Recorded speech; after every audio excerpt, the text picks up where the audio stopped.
What's up, you guys? We're talking about Monday the 30th. We're now in the third week of this quarantine business. It sucks. I know, you guys are doing awesome though. Keep up all the hard work of posting all your videos and pictures online.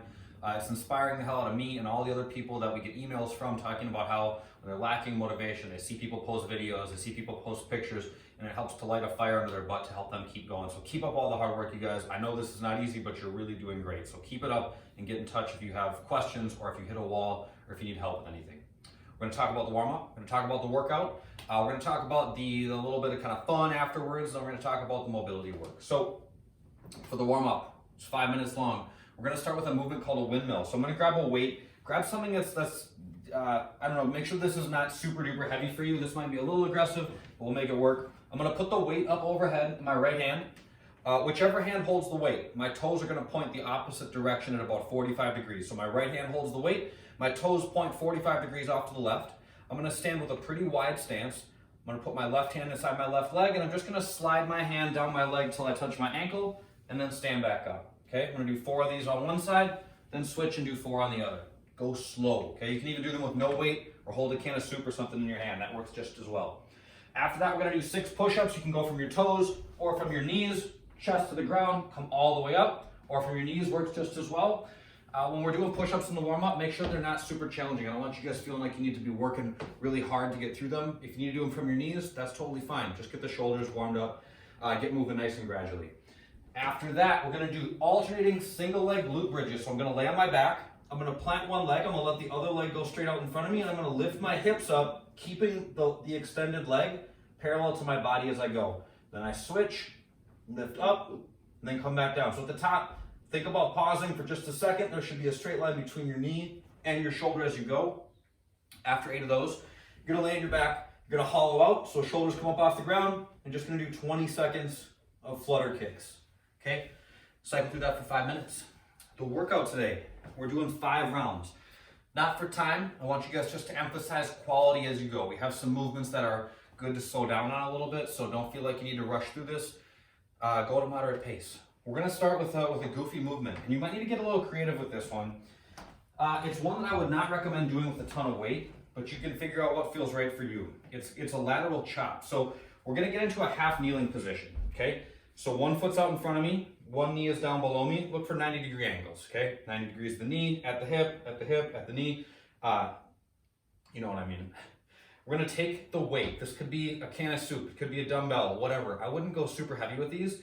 And we're gonna start down by the hip of the leg that's behind you, okay? We're gonna keep our belly tight, we're gonna keep our arms extended, and we're gonna come up to above our other leg. Then I come back down, then come up, okay? If the dumbbells that you have feel too heavy, but using a can of soup or whatever feels too light, and you're just like, I just can't make anything work that feels appropriate, try slowing down. Use the lighter weight and do them with the tempo. Try to take 5 seconds on the way up, and then take 5 seconds on the way back down. Slowing them down can help increase the challenge if the weight is not ideal, okay? So we're gonna do 6 to 10 of them on one side, then switch and do 6 to 10 on the other. Again, that rep range just represents how much weight you have. So if you have super heavy weight only, do less. If 6 reps feels like too little, then you can do a little bit more. After that, we're gonna do sumo deadlifts. So again, we can get a little creative here. You can use your dumbbells, you can use both. You can put one per hand, but sumo implies a wide stance. So I'm gonna stand really wide, and then I'm gonna deadlift by pushing my hips back just like we always do with the flat back. Belly stays tight. My shoulders stay packed. Okay, have 1 dumbbell or 2, whatever works. Shoulders back, belly tight. I'm gonna bend my knees and then push my hips back, reaching down to grab the bell. Look at the position of my knees as I do this. They're pushing out, okay? Grab the bell and stand up. Lower down, push my knees out, push my hips back, touch, and stand back up. For those of you, we'll talk about the body weight version of this in a second. If you don't want to do the body weight version, but you don't have dumbbells, this is a good one to get creative with. Grab a crate, grab a box, and fill it with all kinds of stuff. Fill it with every soup can that you have in the house. Books, bottles of water, whatever. You guys can get creative with some of this stuff, okay? I could do a sumo deadlift, I could put the dumbbells in there, whatever. Sumo deadlift the crate, right? My hips go back, same exact position, but now I'm just using, I'm getting a chance to add a little bit of weight to what I'm doing. So feel free to get creative with this movement. Next thing we're doing. So you're gonna do 12 of those, then you're gonna do 6 to 10 dumbbell rows per side. So I'm gonna get the dumbbell set up underneath my shoulders. I'm gonna get into a plank. Oh, I love these things, they're so much fun. I'm gonna get into a plank, lift the dumbbell up to my ribs on the right, set back down, lift the dumbbell up to my ribs on the left. As we're doing these, think about the motion we use on the rowing machine. We pull like this, we don't pull like this, okay? Same thing applies to these. This is the basic motion every time, okay? Our elbows come straight back behind us. We're not like doing like a bicep curl up to our shoulders or up to our face. Keep those hips steady as you go.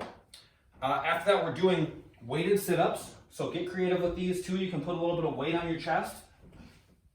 You can hold a dumbbell here. Just sits up nice and high in your chest. You're gonna lay down, keep the dumbbell close to your chest, and sit all the way up, okay? 12 of those. After that, 30 seconds of half burpees. We're not going all the way down. This is just to make this a little bit more metabolic. Go to a plank, jump your feet back, jump and clap overhead. 30 seconds of those. Body weight version of the workout's gonna be similar. We're gonna do the half kneeling chop, okay? Each side. Alternating single leg toe touches if you can't find something to use for the deadlifts. So I'm gonna bend my standing leg. I'm gonna lock my other leg out, and I'm gonna fold, lowering down until I touch my toe, and then I stand back up. Then I switch sides. Watch my lifting leg. I'm trying to lift it up as far as I can every single time. So think about kicking the ceiling with your heel. Plank hip taps instead of the rows. So go to a plank. 1, 1, 2, 2, all the way up to 12. And then no arm sit-ups instead of the weighted sit-ups. So arms go across my chest. Lay down, sit all the way up. Lay down, sit all the way up at the top. 30 seconds of half burpees. That's one round. The fun, the work after the workout, is to go for a run. It's gonna be nice out. Go for a run, 10 minutes. Jog, whatever. If you guys haven't done a lot of running, keep it nice and moderate. But go outside, get some vitamin D, enjoy the weather, and go for a little jog afterwards, 10 minutes. When you get back, the mobility day is pretty straightforward, it's pretty chill. We're gonna do legs up the wall. So in lieu of an actual wall I can use right here, I'm just gonna put my hips are flat to the ground, my legs are up on a wall. I'm gonna put my butt right up against the wall. And then I'm gonna take a strap, a towel, a sweatshirt, whatever, and I'm gonna put it around the front of my foot so that I can just kind of gently pull my toes back towards my face. It'll just give me a little bit further stretch in the back of my legs. That's it. That's all. I get winded from talking. What the hell? What's wrong with me? That's all I got. If you guys have any questions, feel free to hit me up. Keep up all the hard work. Nice work, y'all. Later.